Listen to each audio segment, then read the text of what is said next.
이번 영상은 제가 개인적으로 반도체 업계에 대해서 공부를 좀 하면서 스크랩했던 내용들을 이거 가지고 영상을 만들면 좀 괜찮겠다 싶어가지고 영상을 한번 만들어 봅니다. 자, 지금 보시는 자료는 이제 삼성 세미콘 스토리.com에서 발췌한 자료이고, 아시다시피 일단 반도체 업계를 나눠보면은 이렇게 왼쪽에 보시는 것처럼 IDM, 이게 인티그레이트 디바이스 매니팩처러고 종합 반도체, 그리고 칩리스, 오사도 있는데, 여기서 보시면은 크게 보면은 IDM, 즉 종합 반도체, 그리고 팹리스, 그리고 파운드리, 크게 보면 세 개로 나뉩니다.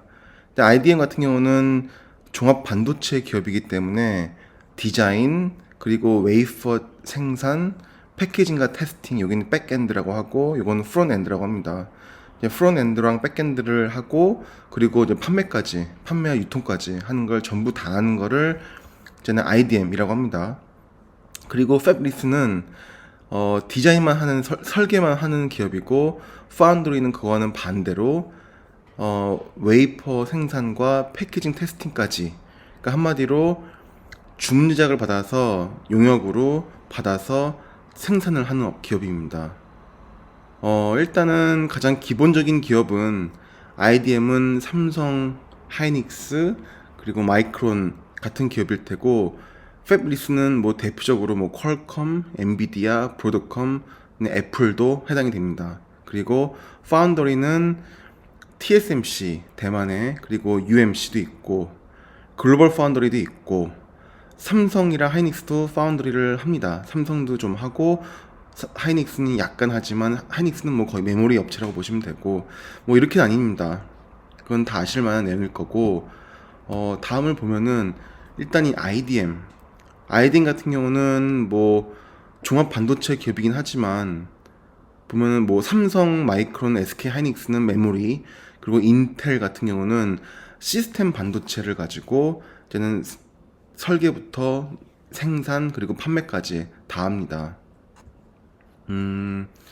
그리고 파운드리는 말씀드렸다시피 설계는 안 하지만 설계를 할 수 있는 능력도 있을 겁니다. 맘만 먹고 하려면 여기도 마찬가지로 메모리도 만들 수 있을 텐데, 일단 여기서는 파운드리는 일단은 고객사가 설계한 도면을 가지고 쉽게 생각하면은 웨이퍼를 생산한다, 그걸 보시면 될 거고, 대표적인 기업은 대만의 TSMC가 전 세계 시장의 60% 이상을 장악하고 있습니다. 자, 그리고 팹리스는 아시는 것처럼 퀄컴, 엔비디아, 브로드컴, 그리고 애플에 보면은 지금 나오는 M1 또는 M2 칩이 이런 삼성 또는 TSMC 같은 파운드리에서 제작을 합니다. 엔비디아가 최근에 많이 떴습니다. 챗 GPT 또는 데이터 센터, 또 인공지능 또는 전기차 관련된 모든 것들에 GPU가 들어가기 때문에 GPU의 독보적인 마켓을 가지고 있는 엔비디아가 많이 떴습니다. 이게 대표적인 패밀리스로 보시면 될 것이고, 오사도 있고 한데 이거는 넘어가겠습니다.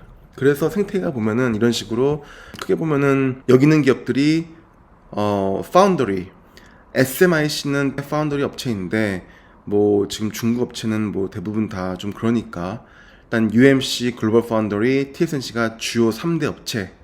삼성이 마켓시어는 2위지만 여기는 외부에 판매하는 제너럴 오퍼링보다는 아직은 내부 고객이 많기 때문에 좀 예외로 보면 이렇게 되어 있습니다. 그리고 이쪽은 팹리스는 엔비디아가 있고, 애플, AMD, 퀄컴, 브로드컴 등이 있습니다. 그리고 여기는 종합 반도체 기업, 키오시아도 있고, 삼성, SK 하이닉스, 인텔, 마이크론 등이 있습니다. 그리고 여기는 아시는 것처럼 대표적인 반도체 장비 기업, 대표적인 기업은 아시다시피 ASML, 램 리서치, KLA, 어플라이 매터리얼 등이 있습니다. 이렇게 되어 있고, 그 외에 이제는 일반적인 반도체 공급 사슴망이라고 해서 이런 에르키드 이린데 같은 이제는 가스나 케미컬 공급하는 업체 또는 케미컬 장비 업체 또는 자빌같이 EMS 업체 등등등 이런 여러 가지 반도체의 공급 사슬망들이 있고 그렇습니다. 자, 그래서 보면은 여기 있는 부분은 뭐 다 아시다시피 웨이퍼의 팹, 한마디로 클린룸에 들어가는 메인 툴, 반도체 장비를 툴이라고 합니다. 툴을 기본적으로 생산하는 기업들, 대표적인 기업들은 여기 보는 것처럼 어플라이 매터리얼, 램 리서치, KLA, 그리고 도쿄 일렉트론, 그리고 ASML 등이 있습니다. 자, 그리고 팹리스나 하면은 대표적인 기업은 여기 보시는 것처럼 AMD, 엔비디아, 퀄컴, 브로드컴 등이 있고, 물론 애플도 있습니다. 애플의 CPU가 맥북에는 현재는 뭐 과거 기존 모델은 인텔의 CPU를 썼지만 지금은 M1, M2 이제는 애플에서 자체 설계한 칩을 씁니다. 그래서 애플도 이제는 패밀리스에 들어가고 이거는 지금 보시면은 시스템 반도체라기도 하고 로직 칩이라고도 하고 여러 가지 형태로 나뉘는데, 일단 이렇게 로직 칩에 대한 설계를 할 수 있는, 한마디로 팹리스에 대한 전 세계의 레비뉴를 보여줍니다. 가장 큰 기업은 퀄컴, 그리고 엔비디아, 브로드컴, AMD 등이 전 세계에서 가장 대표적인 팹리스 기업으로 볼 수 있고, 여기서 가장 주가 상승률이나 이제는 많은 사람들에게 가장 관심을 받는 투자 종목은 아시다시피 엔비디아입니다. 엔비디아에 대해서는 뭐 이번 영상에서 설명을 드리지 않겠지만, 뭐 저번에 제가 영상을 말씀드린 적도 있고, GPU는 CPU와 다르게 여러 가지 연산을 한꺼번에 수행할 수 있는 독특한 그런 기능 때문에 데이터 센터나 인공지능 같은 경우에, 특히 챗 GPT처럼 인공지능이 요즘 붐인데, 이런 경우에는 앞으로 GPU의 수요가 기하급수적으로 늘 것이다라고 보기 때문에 여기에 대한 GPU의 선두주자인 엔비디아가 각광을 또 받고 있습니다. 이거는 뭐 엔비디아와 퀄컴의 이제 주가 동향을 보여주는데, 보시면은 뭐 이제 브로드컴도 있고, 파란색이 엔비디아인데 역시 보시다시피 주가가 심하게 올랐다가 심하게 떨어지는 낙폭이 큰 걸 보여줍니다. 이런 식으로 매수세가 한 번에 확 올랐다가 매도세도 확 올라가지고 이렇게 폭락도 하는 이런 주가가 엔비디아. 그러니까 사람들의 관심이 많은 만큼 변동성도 큰 주가름을 보여주기도 합니다. 그리고 IDM, 이제 종합 반도체 회사, 한국말로 하면, 그 영어로 하면은 IDM 또는 Integrated Device Manufacturer. 여기에는 뭐 메모리를 주로 하는 마이크론과 SK 하이닉스가 있고, 물론 삼성도 IDM이고, 또한 로직 팹, 메모리 칩이 아닌 시스템 반도체를 하는 인텔도 있고 그렇습니다. 이거는 메모리 반도체 관련돼 가지고 D램과 낸드의 매출 그 성장률을 보여줍니다. 마이크론에서 추정한 걸 보면은 캘린더 이어로 2030년도에는 마켓 사이즈가 D램과 낸드를 합친 게 무려 현재 2배가 넘게 성장한다고 나와 있습니다. 그리고 뭐 전체 반도체 시장 규모에서 D램과 낸드가 차지하는 비중이 점점 늘어난다고 보고 있습니다. 한마디로 전체 반도체 시장에서 메모리의 성장률이 반도체 전체 시장 성장률보다 더 높다라는 걸 보여줌으로써 메모리의 현재 앞으로의 시장에서의 발전 가능성은 높다라는 걸 보여줍니다. 자, 요거는 뭐 참조로 보여드리는 건데, 사실 뭐 하이닉스나 마이크론이나 비슷비슷합니다. 메모리만 거의 주로 하는 기업이기도 하고, 이건 기본적으로 보여드리려는 건데, 일단 마이크론 같은 경우는 저번 분기 실적 어닝콜에서 나온 자료인데, 뭐 D램과 낸드는 보통 70%대 30% 이런 식으로 비율로 매출 비중을 가져가고 있고, 요번 분기와 저번 분기 또는 그 다음 분기 역시 가이던스는 더 안 좋게 나와 있긴 한데, 일단 지난 2023년 회계 연도로 회계 분기로 1분기의 실적을 보면은 약간의 순손실을 기록했습니다. 그다음에 요번 2분기는 좀 더 큰 걸로 가이던스 나와 있긴 한데, 뭐 이런 식으로 현재는 이건 어쩔 수 없는 게, 메모리 반도체는 특히 D램은 가격 결정력이 회사의 판매자에게 있는 것이 아니라 시장에 있습니다. 시장에서 수요와 공급 법칙에 따라서 가격이 결정되기 때문에, 뭐 지금같이 고객사의 재고가 많고 그리고 수요가 많이 감소되는 상황에서는 공급이 넘치기 때문에 D램 가격은 폭락. 그로 인해서 저는 회사는 손실이 커지고 순이익이 확 줄어드는 걸로 보여줍니다. 뭐 이러기도 하다가 마켓이 살아나가지고 수요가 늘어나면 또 순이익이 확 늘어나기도 하고 왔다 갔다 하는 순이익의 큰 변동성을 보여주는 게 메모리 업계의 주가의 특성이라고 볼 수 있습니다. 요거는 제가 좀 흥미로운 자료라 찾아가지고 본 건데, 메모리 특히 D램의 3대 메이커인 삼성과 SK하이닉스와 마이크론에 대해서 시장 점유율을 보여줍니다. D램의 시장 점유율을 보여주는데 17년도부터 2020년 Q2까지 2분기까지의 점유율을 보여줍니다. 보면은 SK는 녹색, 삼성은 파란색, 마이크론은 주황색을 보여주는데, 그래서 흥미로운 거는 마이크론은 시장 점유율이 아주 미세게나마 조금씩, 물론 현재 시장 점유율 측면에서 독보적으로 삼성은 1위입니다. 1위인데 일단 요거는 이제는 점유율은 1위고 삼성이 하이닉스가 2위, 마이크론이 3위인데 시장 점유율의 동향을 보여줍니다. 한마디로 시장 점유율이 뭐 삼성은 파란색이니까 점유율이 미세하게나마 좀 줄어들고 있는 걸 보여주고 있고, 하이닉스는 아주 약간 미세하지만 점유율이 약간 줄어드는 걸 보여주고 있고, 유일하게 마이크론의 시장 점유율은 늘어나고 있다. 지난 5년간. 한마디로 마이크론이 전 세계 D램 시장에서 삼성과 하이닉스의 마켓 시장 점유율을 약간 조금씩 갉아먹고 있다는 걸 보여줍니다. 뭐 삼성은 어차피 메모리도 중요한 사업이긴 하지만 현재 파운더리에서 큰 사활을 걸고 기술 개발에 박차를 가하고 있기 때문에 개인적으로 삼성전자는 아마도 큰 미래에는 뭐 기술적으로는 TSMC를 따라잡는 날이 곧 올 것으로 믿고 있고, 한국인으로서. 그리고 양산 수율과 시장 점유율 역시 언젠가 근 미래 또는 좀 먼 미래에는 언젠가는 전 세계에 타위되지 않을까라는 기대를 하고 있고, 그렇게 믿고 싶습니다.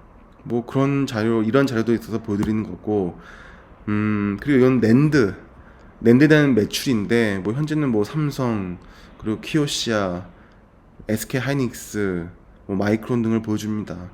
뭐 삼성이 낸드 분야에서는 전 세계 시장 점유율은 1위, 그 다음이 키오시아, 그 다음에 하이닉스, 뭐 그 다음이 WDC랑 마이크론 이렇게 보여주고 있고, 또 다른 거는 뭐 파운드리는 아시다시피 TSMC가 전 세계 시장 점유율의 60% 정도를 먹고 있습니다.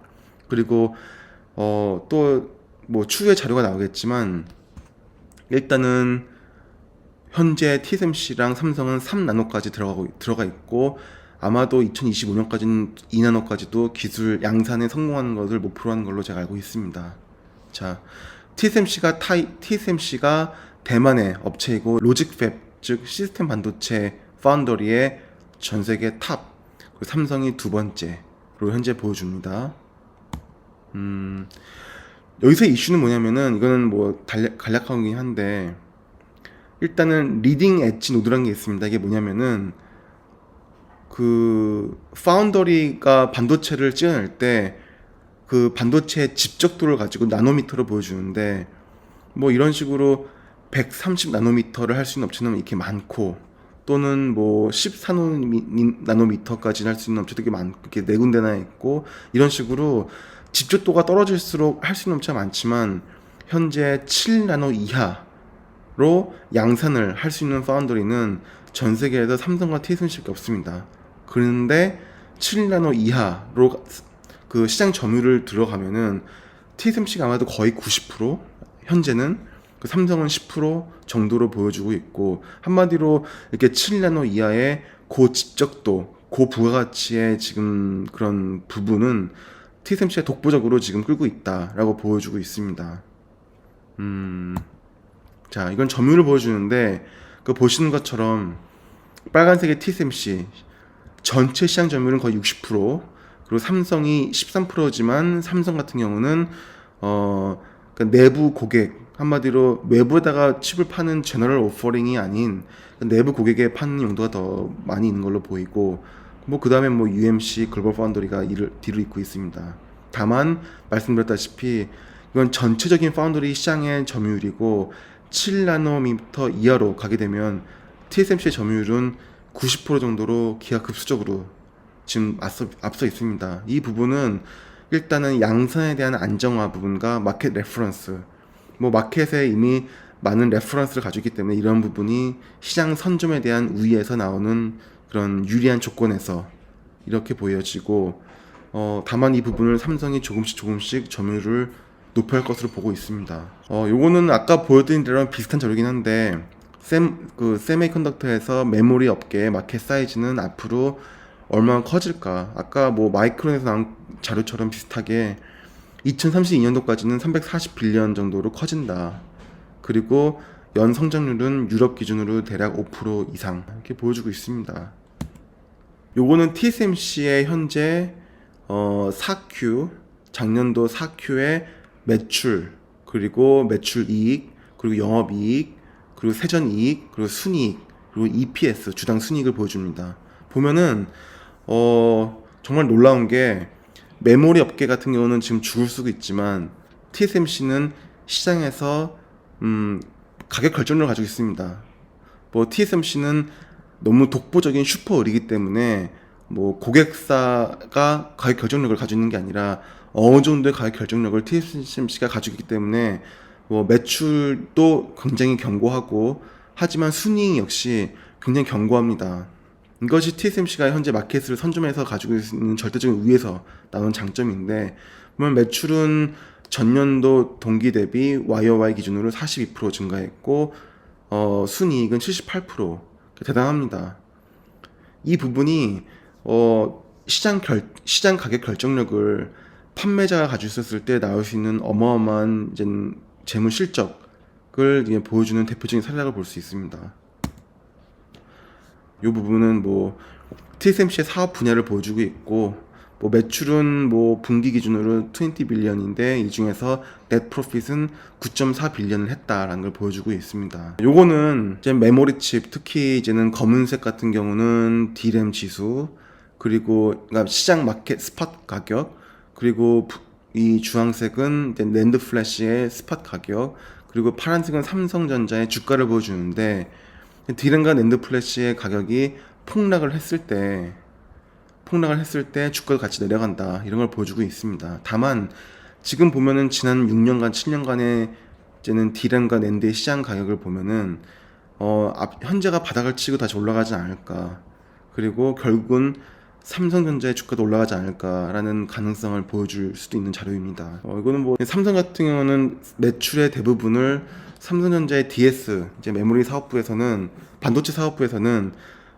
D램에 굉장히 많은 매출과 이익을 현재 의존하고 있기 때문에 D램 가격이 폭락하면은 당연히 영업이익도 폭락한다라는 걸 보여주고 있습니다.